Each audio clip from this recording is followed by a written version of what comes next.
everybody. Welcome back to my channel. My name is Andy.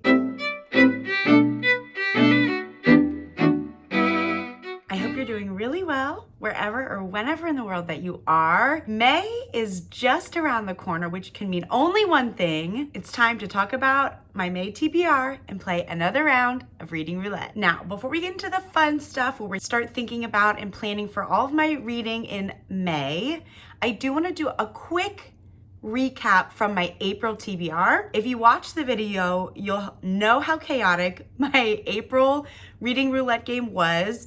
Not only did I up the number of spins that I'm doing, but I also ran into my first pickle, my first oopsie, in which I had to add a spin. So if you're curious and you wanna not be spoiled for this section, pause here, click on the cards or the video description link, whatever, and go watch April TBR before I tell you kind of where I'm at.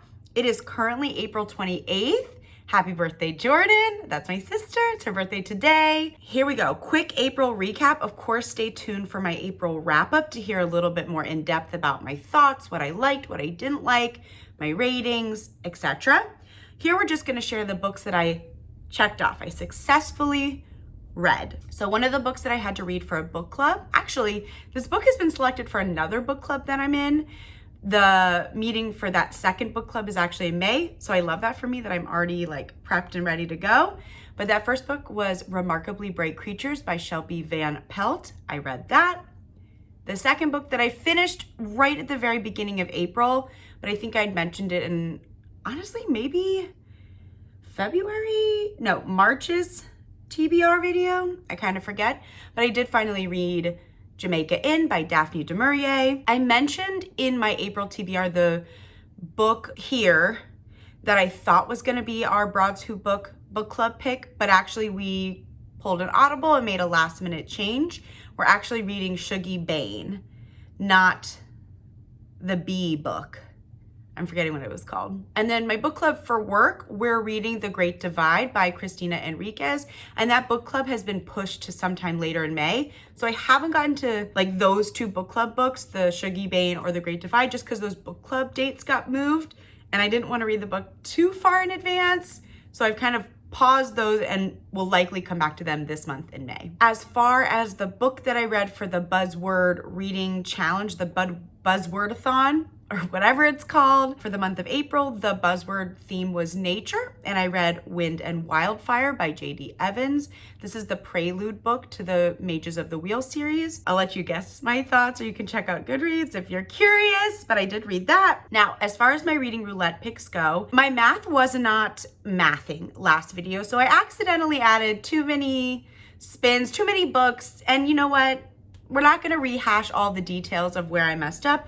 I'm instead just going to go through all of the mad-libbed reading pick prompts and tell you if I've read the book. So for the first spin, I had to read a nonfiction with a feeling word in the title. For this, I read Crazy Brave, so I can check that off. My second pick was a graphic novel that I've already read before, so a reread. For this, I read Nimona by N.D. Stevenson, I think. Read that. My third pick was a mystery / thriller with Andy, like somewhere involved in the book, like the title name, character name, author's name, whatever. And this was one where I'll give myself a half credit. I initially was really excited because I thought that the Holly Jackson series, the Good Girl's Guide to Murder, like the main character in that book, I thought her name was Andy, and I was hype.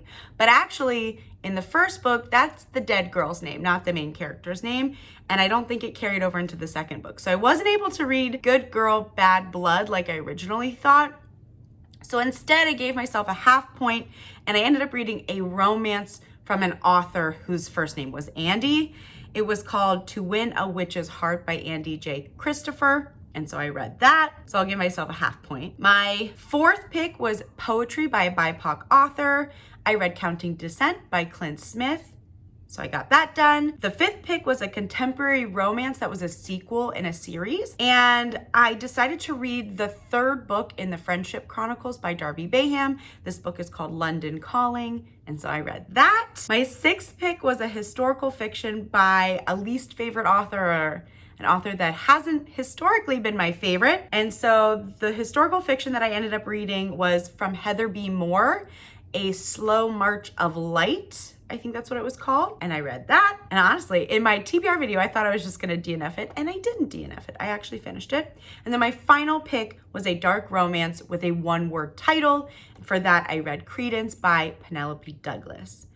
So even though I was quite intimidated and overwhelmed by this TBR list at the beginning of April, I'm very proud of myself.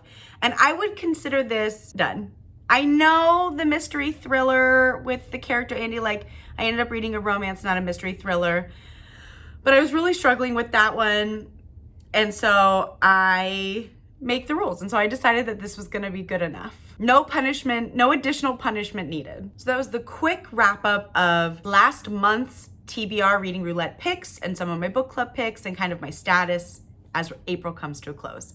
Now, for May, as I mentioned a little bit ago, what I'm gonna have to be reading for book clubs includes Shuggie Bain by whoever you'll see here.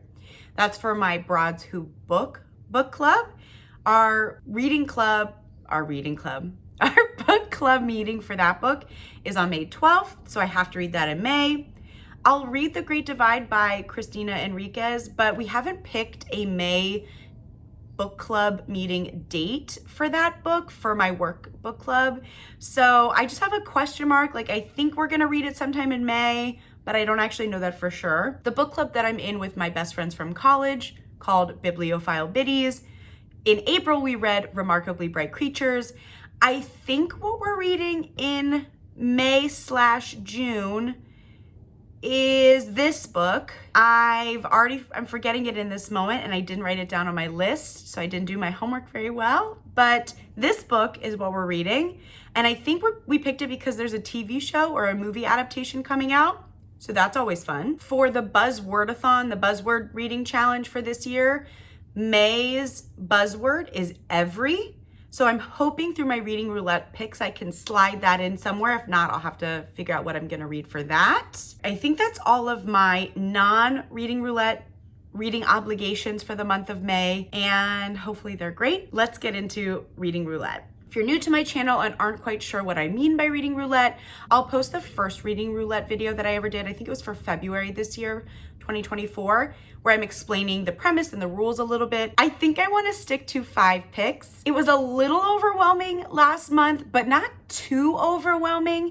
And so I want to try it one more time to see if I like 5 as a starting point for my reading roulette game, or if I am going to need to increase or decrease it, reassess after the month. So here we go. Last time I made a bit of an oopsie and I didn't write down all of my picks, hence why my math was not correct. And so I'm gonna try and be more mindful and more on top of writing down my picks. So here we go. Pick number 1. Let me spin, go. Okay, oh, I forgot my sound. All right, so pick number 1, let's see. Wow. Okay, you know what? I'm not mad at this at all. I've never been a big poetry reader, but lately, I think my reading roulette wheel has selected poetry almost every month. And so maybe it's a sign that I'm entering my poetry era. So I'm so excited. If you are an avid poetry reader, feel free to leave any recommendations down below. But let's figure out the specifics of what kind of poetry I'm gonna be picking up. This wheel is really where the curveballs come, and it always makes me a bit anxious. Interesting. Favorite trope? Huh. I'm not sure how tropes that you find in fantasy and romance, how that correlates to poetry. Okay, let me pause and do a little thinking, and I'll be back with some ideas. All right. After a little bit of research, and this is one I could see maybe evolving or changing as the month goes on, and as I have even more time to kind of research and process and think about what I want this pick to be. So for the poetry with a favorite trope, I'd like to incorporate fantastical elements in some way, shape, or form. And like, I know a lot of children's poetry incorporates like magic, but that's not quite what I'm looking for. So here are two that I'm curious about and could potentially pick. One is called The Poet's Grimm, 20th Century Poems from Grimm Fairy Tales by Jean Marie Beaumont. Never heard of it, but could be interesting. The other one that's sort of making me wonder that it might be a good fit for this pick is called Fantasy Romance, Poems of Myth and Magic by Cassie Hall. Interesting. What an unexpected first pick. Okay, let's move on to pick number 2. What kind of book are we gonna be reading? Honestly, I'm really open to whatever. I think less expectations are better in this game. Okay, science fiction. What kind of science fiction are we gonna be reading? You know what? I've been really wanting to come back to the Locked Tomb series by Tamsin Muir. It's one of my sister's favorite series, and like I've been really wanting to read it so that her and I can chat about it. So that would be great if I could sneak it in this pick. Let us see. Okay, seasonal. Well, if it was Halloween time, I think reading Harrow the Ninth, or whatever the second book in that series is, would be a perfect pick. But because it's approaching summer, okay, hold please.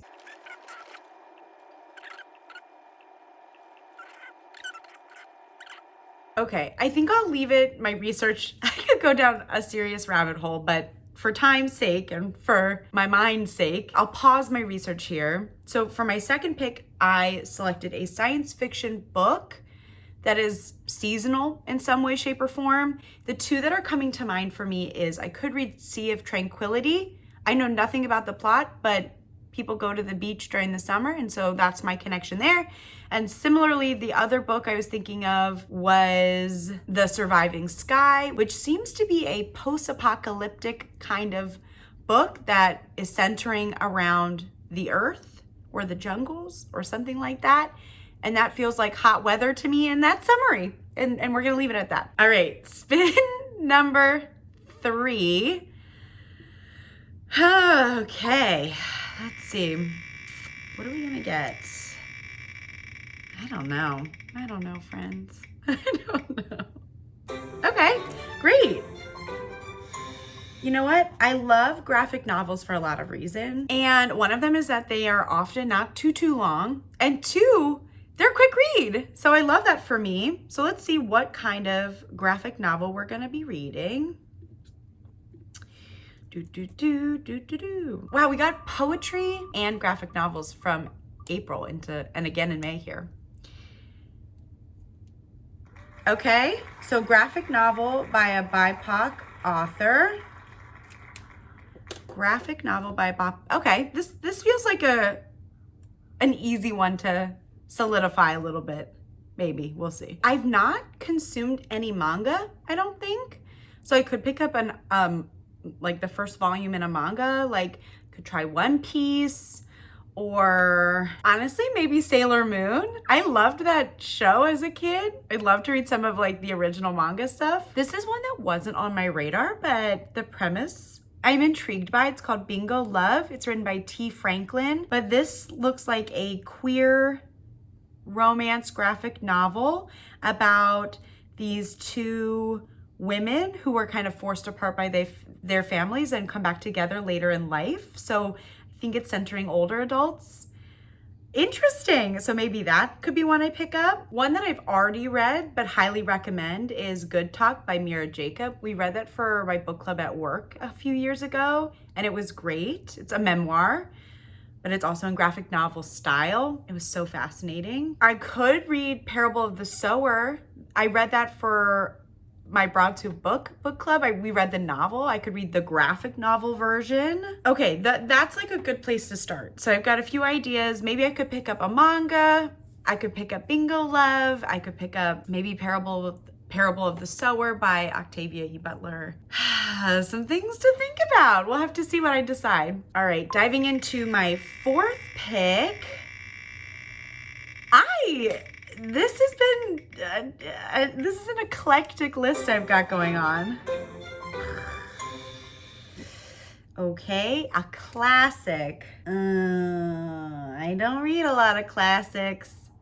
I'm not the biggest fan of classics. My youngest sister was an English major, so she might be a good resource for me to see what recommendations she might have. But let's see what kind of classic am I gonna have to pick up.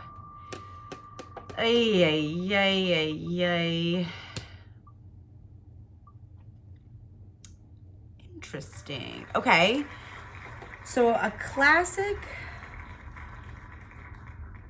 with some kind of disability rep. I'm thinking this could be either in a central character, in the author themselves. I might need to send a quick text message. I'll come back to this one at the end and see if my sister has any good recs, because I don't know anything off the top of my head. And so we'll come back to that. We're gonna put a pin in it for now so that I have time to research, phone a friend, and figure out what I'm gonna pick.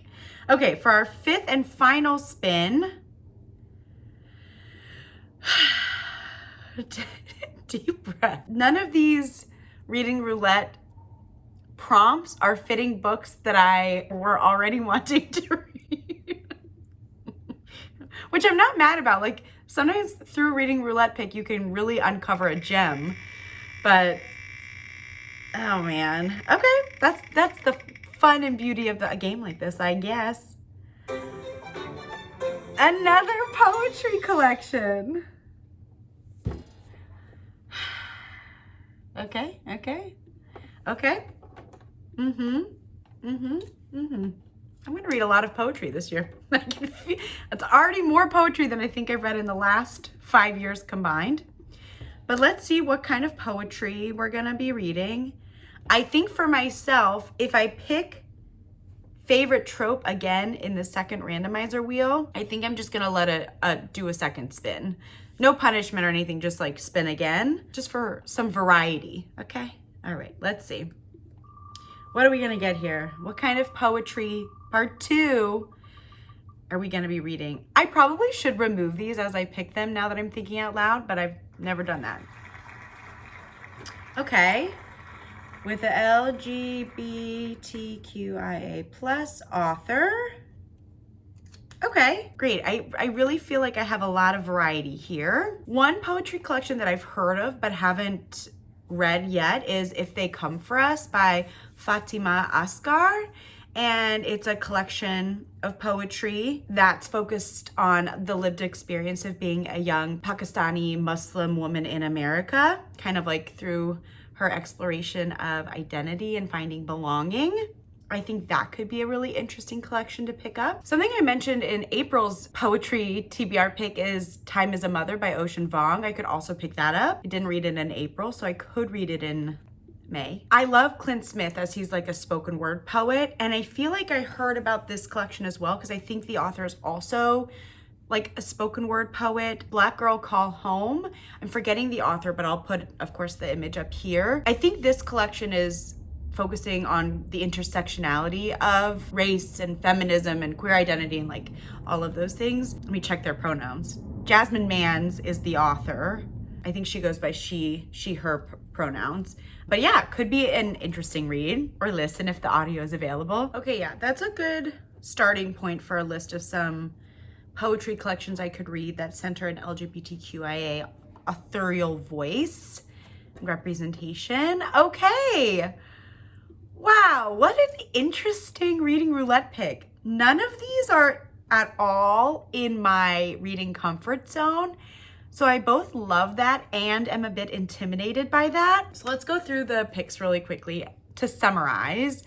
My first pick was a poetry collection incorporating a favorite trope of mine. I think that I'm gonna try and find something incorporating magic or romance, fantasy, some combination of that. If by the time I'm editing this video, I've like selected a book, I'll put it up here.